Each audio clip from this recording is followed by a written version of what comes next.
how do I do? Because when I read the law and I'm trying to understand, there's a place in Deuteronomy 16. It says to count 7 Sabbath. Is that the Feast of Weeks, or is it another things completely different from the Feast of Weeks? Okay, Feast of Weeks and Feast of First Fruit is together. Okay. So it starts with Feast of First Fruit. Okay. So when it says to count 7 Sabbath, it says to count 7 Sabbath from the time that you offer the Feast of First Fruit. Then you count 7 Sabbath. Okay. The Feast of First Fruit begins, and after 7 Sabbath is the Feast of Weeks. After the 7 Sabbath that I counted is the Feast of Week. Okay, so I'm going to explain it to you. So afterwards, if you have questions, then you can ask me. But I need to explain this first before you can, for you to understand it. Sorry, brother. Okay, so the Feast of First Fruit begins, and then after 7 Sabbath is the Feast of Weeks. They are together. This one begin. The Feast of First Fruit is number 1. And when you get to the end, what you do to the end is called Feast of First Fruit.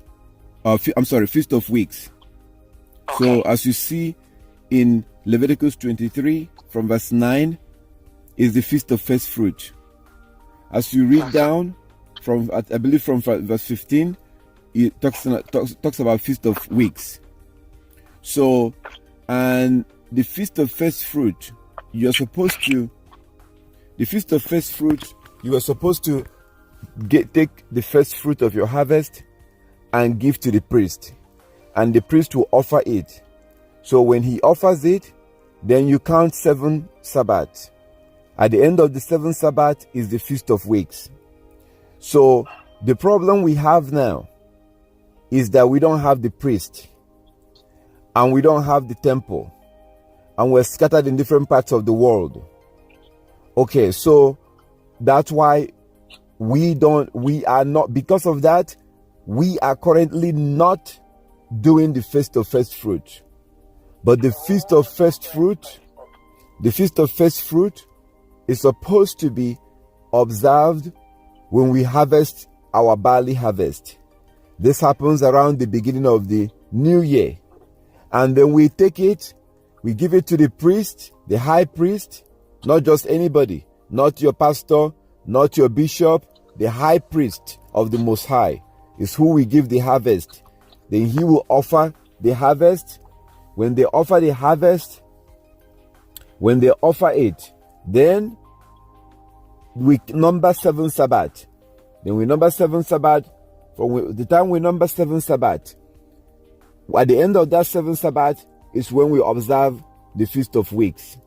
So again, right now, because of the circumstances, not having the high priest, not having the temple, being scattered around the world, most of us not growing our own harvest, that's why we technically are not observing the Feast of Weeks right now.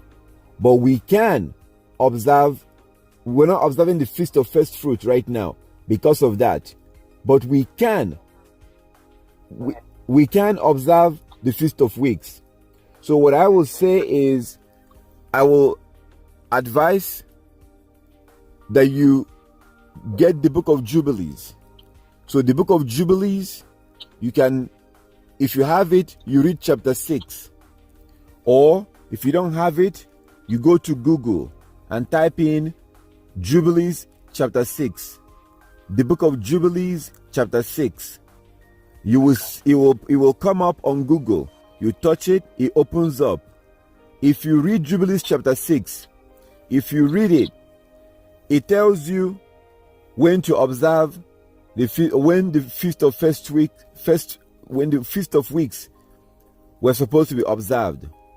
And according to the law in the book of Jubilees chapter 6, according to that law, we are supposed to observe the Feast of Weeks in the middle of the 3rd month. In the middle of the 3rd biblical month. So that's what you see in that law in the book of Jubilees. It tells you exactly when Noah observed it, when Abraham observed it, when Isaac observed it, when Jacob observed it and his sons, and when Moses observed it. They all observed it in the middle of the third month. So that is what is coming up right now. And again, I suggest you read the book of Jubilees, chapter 6. If you don't have it, you Google it and you read Jubilees chapter 6. Read the whole chapter. And then after you're done, read chapter 15. Jubilees chapter 15. Because you will get a very good detailed information about the Feast of Weeks. Feast of Weeks begins after we count 7 Sabbath, and that 7 Sabbath is from the Feast of First Fruit, which happens when we gather our harvest. When we gather our harvest, the barley harvest, we offer that.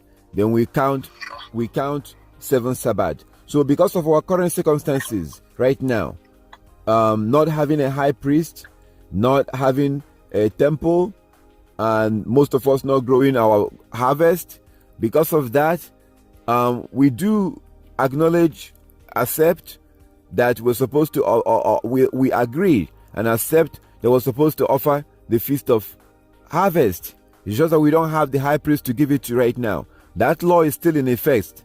The law is still in effect. We're supposed to do it forever. But we don't have the temple or the high priest right now. So the one that we will do coming up in the middle of the third biblical month will be the Feast of, that will be the Feast of Weeks, Feast of Weeks. Because the Bible tells us exactly in the book of Jubilees, exactly when to observe the Feast of Weeks, in the middle of the third biblical month. In the middle of the third biblical month, that's when we do the Feast of Weeks. So that's coming up in the middle of the third biblical month.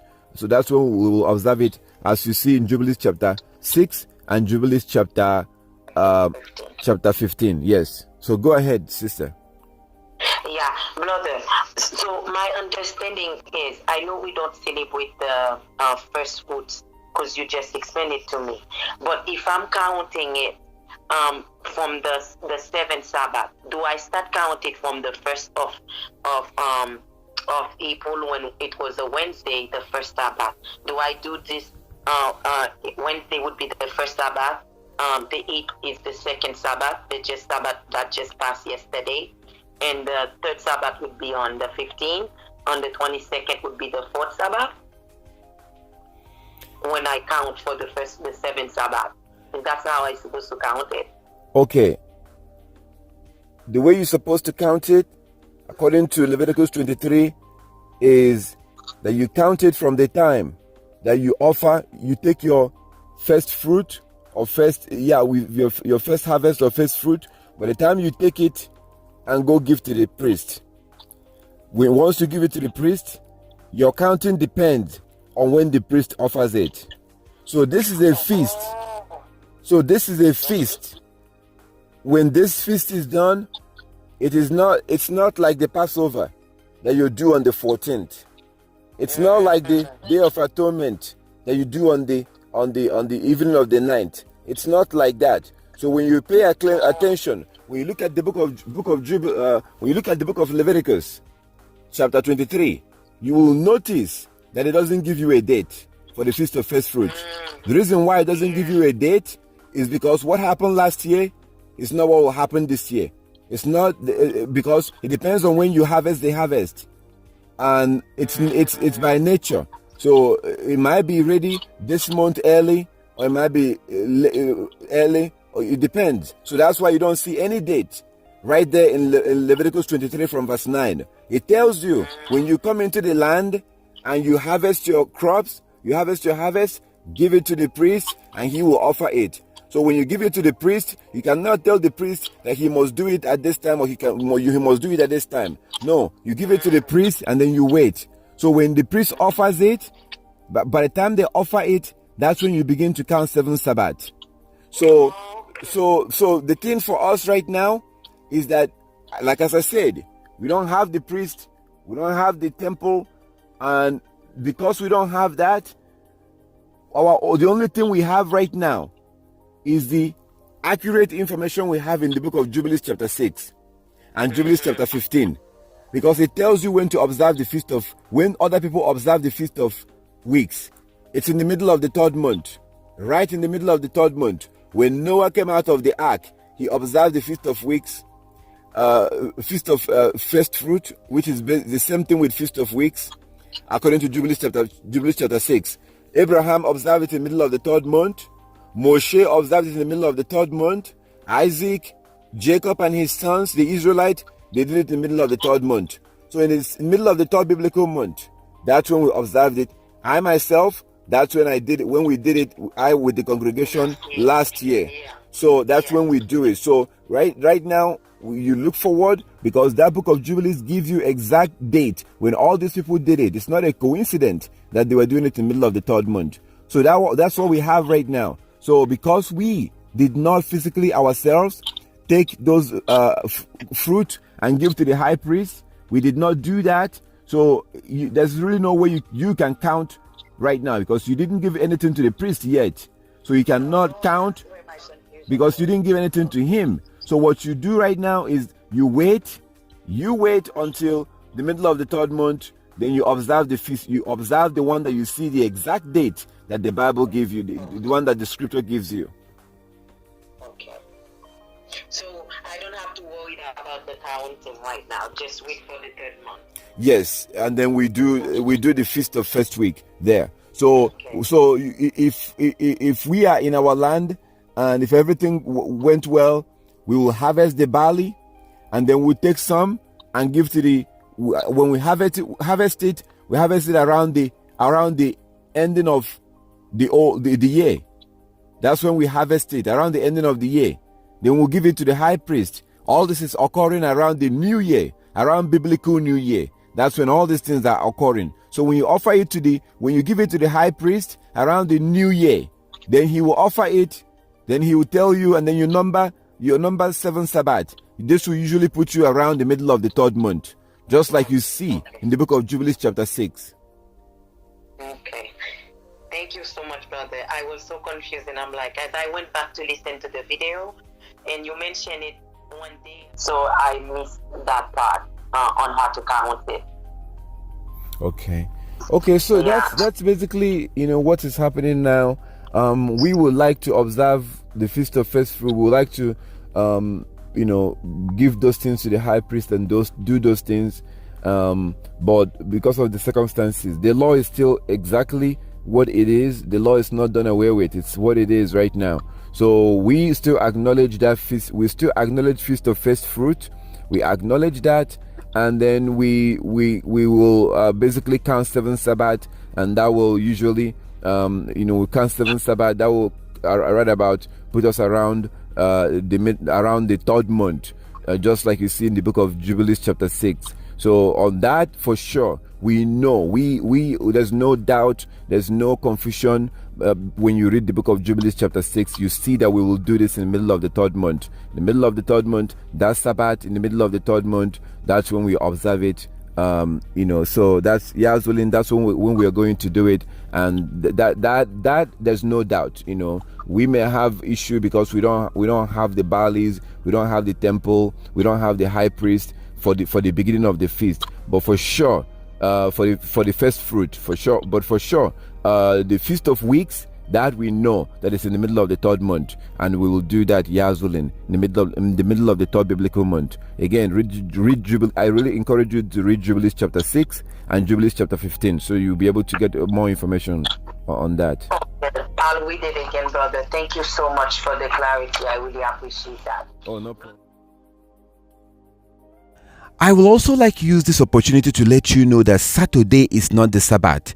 Saturday is not the Sabbath, and Sunday is not the Sabbath. The Sabbath is regulated by the moon. Our Heavenly Father created the sun and the moon to be our calendar according to Genesis chapter 1 verse 14 to 16. Genesis 1 14 to 16, Psalm 104 verse 19, Sirach chapter 43 verse 6 to 8, and Enoch 77 14. The Most High, our Creator, gave us the moon to be our calendar. That's why the phases of the moon changes every night. night. So every night the phases of the moon changes, and the new moon day begins the month. So when the first crescent of the moon comes out, when the moon comes out for the first time, that's when the month begins. When that tiny first crescent comes out, that's when the month begins. And then the next day you go to work. You work for 6 days. After you work for 6 days, you rest on the 7th day, and the moon will be 50% full. On the Sabbath day, the moon will look about 50% full. You observe your Sabbath. The next day you go to work. You work for 6 days. You rest on the 7th day.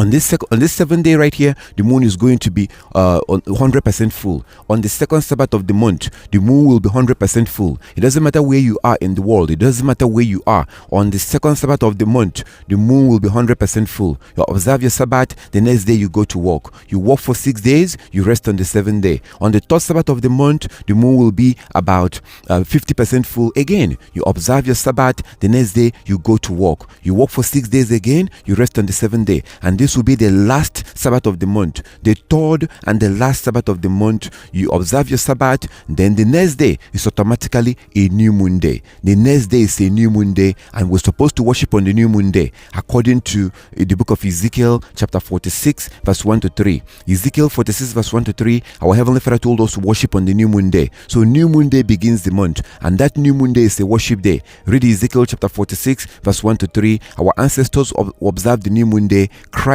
observed the new moon day. Paul the apostle observed the new moon day, as you can see in the book of Colossians chapter 2 verse 1 to 16. Colossians chapter 2 verse 1 to 16, you will clearly see it. So God's calendar is the moon. Saturday is not the Sabbath, and Sunday is not the Sabbath. If you're going to church on Saturday, you must stop. You have to stop. Our ancestors did not go to Sabbath on Saturday. You have to use the moon as your calendar, just like our ancestors did. The calendar of our Heavenly Father is the moon. You have to keep the Sabbath using the moon. You must begin to keep the Sabbath using the moon. I really encourage you, if you want to keep the Sabbath the right way, you have to use the moon. I encourage you to look into this, study it, look around in my channel. I have other video that will give you more information about the biblical Sabbath. And if you have any question, feel free to contact me. All praises to our Heavenly Father.